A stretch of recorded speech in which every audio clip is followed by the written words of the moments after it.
Bienvenidos de nuevo a Tecnosalud. En este programa hablaremos de los usos médicos de la realidad virtual y la realidad aumentada. También contaremos con la opinión de José Antonio Lozano Quilis, doctor en informática por la Universidad Politécnica de Valencia y experto en terapias con estas tecnologías. El uso de la realidad virtual y la realidad aumentada cada vez gana más protagonismo en el entorno médico-sanitario. La posibilidad de emplear juegos basados en estos sistemas para rehabilitación motriz y neurológica, tratamiento de fobias o mejora de la formación profesional los posiciona como un recurso en el que merece la pena invertir. Supongamos que estuviéramos visualizando un escenario a través de algún dispositivo de visualización. Un casco de realidad virtual, un monitor, una televisión, la propia pantalla de nuestro móvil, etc. En un escenario de realidad virtual, todo lo que visualizaríamos estaría generado por ordenador, es decir, sería virtual. Como ejemplo, podríamos coger cualquier juego de consola o PC. Cuando estamos jugando, todo lo que visualizamos en ese juego está generado por ordenador. Sin embargo, en un escenario de realidad aumentada, la mayor parte de lo que visualizaríamos sería real y solo una parte, algunos elementos, estarían generados por ordenador, es decir, serían virtuales. En este caso, esa parte real que visualizamos la obtenemos gracias a que hay una cámara que en tiempo real va capturando las imágenes. Y esa parte virtual, esos elementos virtuales, se superpondrían sobre las imágenes reales que vamos viendo como consecuencia de que la cámara hubiera detectado e interpretado algún tipo de marca. Como ejemplo podríamos coger esa típica situación en la que con la cámara del móvil vamos viendo lo que captura y de pronto al encontrarse una marca, por ejemplo un código QR, esas matrices de puntitos blancos y negros, pues se produce algo, por ejemplo visualizar encima de esa marca un objeto virtual. Este es solo un aspecto que sirve para definir qué es realidad virtual y realidad aumentada, pero para que un escenario sea considerado realidad virtual o realidad aumentada, al margen de esto, debe cumplir algunas otras cosas. Por ejemplo, y esto es fundamental, que el escenario debe generarse en tiempo real y que el usuario pueda decidir desde dónde quiere ver las cosas, es decir, pueda definir él mismo la posición y orientación desde la que quiere ver los escenarios. Esto es importante remarcarlo porque, por ejemplo, si tomamos como referencia una película de Pixar, pues efectivamente los contenidos están generados por ordenador, pero eso no puede considerarse realidad virtual. ¿Por qué? Porque no está generado en tiempo real y porque el usuario no puede decidir la posición y orientación desde la que quiere ver eso.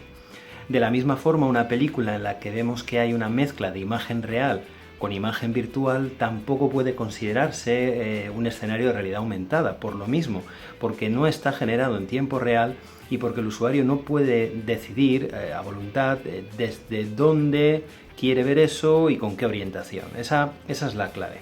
Muchos de los denominados serious games o juegos que persiguen una finalidad útil más allá del mero entretenimiento incorporan este tipo de soluciones. Su capacidad de provocar que el usuario se enganche potencia la adherencia al tratamiento y han sido probadas con éxito tanto en la rehabilitación de lesiones físicas como en la recuperación de enfermedades neurodegenerativas. Las utilidades terapéuticas de la realidad virtual y la realidad aumentada estriban principalmente en su aplicación en campos como la psicología, la rehabilitación motora y la rehabilitación cognitiva. ¿En qué radica la eficacia de los juegos de realidad virtual y aumentada? Los juegos terapéuticos de realidad virtual y realidad aumentada son una novedosa alternativa frente a los ejercicios terapéuticos tradicionalmente utilizados. Para entender las ventajas que ofrece esta nueva alternativa hay que planteárselo desde dos puntos de vista. Desde el punto de vista del paciente y desde el punto de vista del terapeuta. Resultan especialmente eficaces en tratamientos de fobias en los que se utiliza la terapia de exposición. En ellas el paciente se expone de manera virtual al tipo de situaciones que le generan pánico en la vida real. Al no ser una situación real, se puede controlar fácilmente el nivel de exposición y adaptarlo al paciente. Para entender esto hay que planteárselo desde dos puntos de vista. ¿Qué es lo que ofrece la realidad virtual y la realidad aumentada, los juegos de realidad virtual y realidad aumentada? ¿Qué es lo que ofrecen para el paciente y qué es lo que ofrecen? Para el paciente, realizar estos ejercicios es mucho más motivador que realizar los ejercicios tradicionales.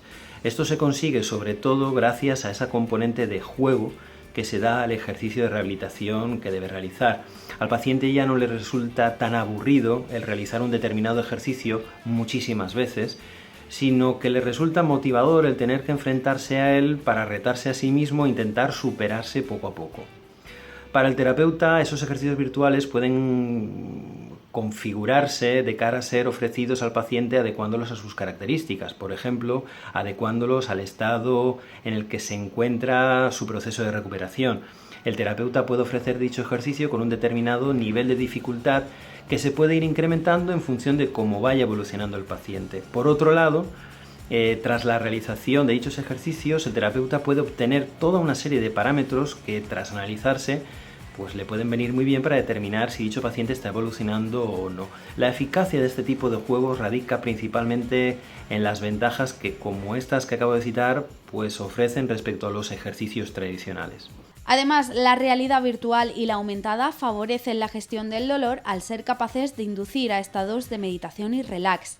En la formación del profesional sanitario también desempeñan una importante labor, sobre todo si tenemos en cuenta que estas tecnologías permiten ver el cuerpo humano por dentro y facilitan la preparación previa a operaciones complejas o que requieren una gran precisión. En mi opinión, son útiles en todos estos campos de la salud. Otra cosa es que haya campos, como el de la neurología, que quizás bastante escéptico con respecto a la utilidad que puede tener en ese tipo de pacientes el proceso de rehabilitación. Me explico. En psicología, la utilidad de la terapia virtual es algo que ya está muy estudiado y aceptado por la inmensa mayoría de psicólogos. La eficacia de la terapia virtual como alternativa frente a terapias tradicionales utilizadas es un hecho. En rehabilitación motora, la utilidad de la rehabilitación virtual es algo que también está muy estudiado y también está aceptado por la inmensa mayoría de fisioterapeutas. La eficacia de la terapia virtual, de la rehabilitación virtual motora como alternativa frente a los métodos tradicionales utilizados es también un hecho. En rehabilitación cognitiva se es más escéptico frente a la utilidad de la rehabilitación virtual, pero no por el hecho de que sea virtual, sino por el hecho de que ese escepticismo también existe frente a los métodos tradicionales utilizados en rehabilitación cognitiva. Voy a poner un ejemplo. Para un rehabilitador, el que una persona no mueva un brazo y al cabo de unos cuantos ejercicios lo mueva un poco, pues le resulta significativo de que está evolucionando. Pero para un rehabilitador, el que una persona tenga problemas de atención y cuando ve un estímulo tarde un determinado tiempo en reaccionar y con el paso de los ejercicios tarde menos tiempo en reaccionar, pues igual no le resulta significativo o le permite deducir que está evolucionando. Es un escepticismo que existe en los propios ejercicios tradicionales de rehabilitación cognitiva en sí, no por el hecho de que sean virtuales. Además, las gafas de realidad virtual han dejado de ser un lujo gracias a iniciativas como las económicas Google Cardboard, que permiten que cualquiera puede comprar o fabricarse un dispositivo de visualización.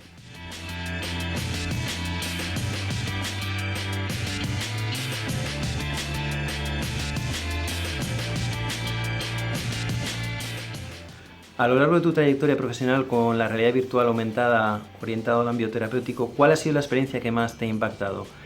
Sin duda, lo que más me ha impactado es toda su aplicación en el campo de la psicología. Y el motivo es bastante evidente, y es que normalmente una problemática psicológica no es visible. En cierta medida tiene similitudes con los problemas cognitivos. Si nosotros vemos que una persona tiene déficits para mover una pierna o un brazo, es evidente.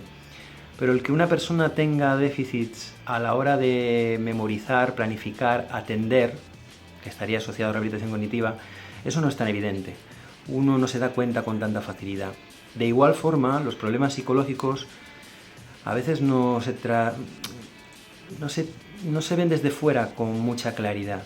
Y eso de poder utilizar la realidad virtual y aumentada para generar entornos terapéuticos desde los que se puede ofrecer al paciente estímulos relacionados con su problemática y ver cómo reacciona es bastante impresionante. Sobre todo cuando das el salto de utilizar estas tecnologías no solo para el tratamiento de fobias o trastornos psicológicos en general, sino cuando tratas trastornos emocionales. Es curioso el ver cómo al recrear estas situaciones relacionadas con esos problemas que puede tener la persona, esta reacciona y se abre y comienza un poco a contar cuál es su problemática. Esto es quizá lo que más me ha impactado cuando miro hacia atrás y veo pues entornos de realidad virtual realizados para tratamiento de chicas con anorexia o gente con trastornos emocionales. Es lo más impactante y te das cuenta de la enorme utilidad no solo que tiene, sino que incluso podría tener más. En definitiva, las posibilidades de este tipo de tecnologías son tan amplias y prometedoras que se espera que continúen su expansión durante el año 2017. El futuro ya está aquí para todos los que se animen a adoptarlo.